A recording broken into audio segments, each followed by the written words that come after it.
Bonjour tout le monde, j'espère que vous allez bien. Simon Briard, votre stratège de marché d'ArtGeo Canada, on est le jeudi le 14 janvier. Donc, on va adresser un peu les bilans USDA qu'on a eu cette semaine dans beaucoup d'informations. Bilan, offre, demande, production, rendement, inventaire, stock. Il y a beaucoup de matériel. On va faire une petite analyse graphique, analyse technique en partant. Et là, je ne passerai pas longtemps parce qu'évidemment, c'est très, très, très positif. Je regarde les contrats à terme de maïs, les corn futures. L'analyse, elle est sans équivoque. Tout est très positif. Les moyennes mobiles, le MACD, les tendances, tout pointe vers des tendances haussières. Je n'ai pas de renversement. Des fois, on se demande s'il y en a un petit repli et finalement, ça continue d'augmenter par la suite. Donc, on a cette grande extension hein, qu'on a depuis un mois et demi qu'on avait peut-être un peu moins vu venir, mais quand même, les analyses techniques, elle est très, très, très positive. Dans le cas du Soya, c'est la même chose. Les tendances sont positives. Le MACD, les moyennes mobiles, tout s'est croisé. Des signaux d'achat assez évidents au niveau de la bourse. Et dans les cas du blé, là aussi, moyenne mobile croisée, MACD croisé, les tendances sont positives. OK? Donc, je pense que c'est assez clair. Les tendances sur l'analyse technique sont assez positives, maïs, blé, soya. Rapport USDA, on va commencer avec le blé d'Inde. Les rendements sont à 172 boisseaux à l'acre et ça a été une surprise. On s'attendait plus aux alentours de 175 et donc c'est une réduction un petit peu plus grande que prévu au niveau du rendement, qui est maintenant un petit peu en dessous là, des tendances, des lignes de tendance de rendement. Donc, un peu une déception. Dans les bilans, on remarque ici, ce qui est important de retenir dans les bilans, là, les stocks de fin les ending stocks, les inventaires de fin ont baissé à 1,55. C'est une réduction par rapport au 1,7. On voit l'impact du rendement qui a fait baisser les productions. Donc, quand même, moins de stock au niveau du maïs, ça a été une surprise, je vous disais. On s'attendait qu'il y en ait un petit peu moins, mais pas autant. Ce qui m'intéresse maintenant, c'est les ratios d'utilisation.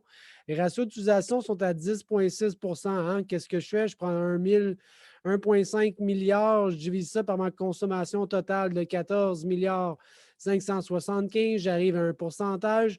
Et là, 10,6 c'est quand même un des plus faibles là, depuis certaines années.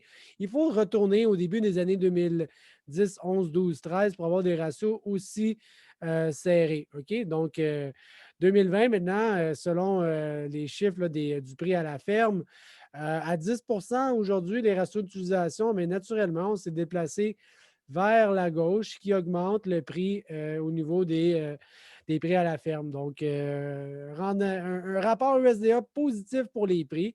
Et là, je compare souvent les prix de cette année avec ceux de 2010-2011, il y a 10 ans. Donc, et là, ouais, hein, on voit très bien la tendance. 5,35 actuellement avec un ratio d'utilisation de 10 c'est quand même élevé quand je regarde où on était à la même date, disons le même rapport de janvier, si vous voulez, il y a 10 ans. J'étais allé voir dans les bilans, OK, je dis, on va faire l'exercice. Je suis allé voir en janvier 2011, il restait 745 millions de boissons. Aujourd'hui, on est à 1,5 milliard quand même. Donc, il y en a plus. Et en fonction de la demande, ces ratios-là étaient de 5,5 Donc, quand même, aujourd'hui, on a un prix qui est pas tout à fait le même, un peu plus faible, mais avec des rendements, des ratios, je devrais dire, beaucoup plus adéquats qu'en 2010-2011, alors que les inventaires étaient plus serrés à ce moment-là. Et là, si j'avance 6 mois, on se met, disons, en juillet 2011, c'était resté quand même assez faible, mais ça avait remonté un petit peu à 6,6 et là, ben, ici, je regarde la prochaine récolte, là, on est rendu en juillet, on parlait de décembre. Là aussi, les ratios étaient quand même assez faibles. Donc, quand je regarde ce graphique-là, je me dis, ouais, 5,35 le prix à la bourse avec 10 de ratio d'utilisation. Et là, quand j'étais en juillet, j'en avais 5-6 de ratio. On a encore du chemin à faire pour se rendre à ces prix-là si je fais juste regarder l'état des inventaires. OK? Donc, quand même, je trouve ça intéressant. Au niveau de ma demande, c'est sûr que l'éthanol, ce n'est pas pantoute la même chose. La profitabilité en 10 ans, elle a beaucoup chuté. Les contrats, le prix du gallon d'éthanol n'est pas assez élevé pour du maïs à 5 piastres. C'est un peu ce que ça veut dire. Au niveau du soya, maintenant, les rendements 50,2 boisseaux à l'heure. Pas tant de surprises, assez similaires à ce qu'on avait connu dans les derniers mois. mais la force de la demande a fait baisser les inventaires. On passe de 175 à 140 et ça, c'est très, très, très serré. 140 millions de boisseaux sur une demande totale de 4,5 milliards. C'est des ratios d'utilisation très, très faibles. On est à 3,1 quand je regarde ces ratios-là. Et là, dans les dernières années, on n'a jamais vécu ça. Il faut revenir vraiment là, dans les débuts des années 2010, 11, 12, 13, comme un peu comme dans le maïs, quand les inventaires étaient très faibles. Et là, 3,1 c'est faible. Et la même comparaison avec 2010-2011. Aujourd'hui, à 14,30 le boisson, on a un meilleur prix aujourd'hui qu'il y a 10 ans. Quand même, c'est pas rien. Et quand je regarde les mêmes bilans, là, on voit bon, comment ça s'était dessiné les 6 mois suivants. Je regarde les ratios d'utilisation pour janvier 2011. On était à 4,20 donc très similaire. Même il y en a moins cette année.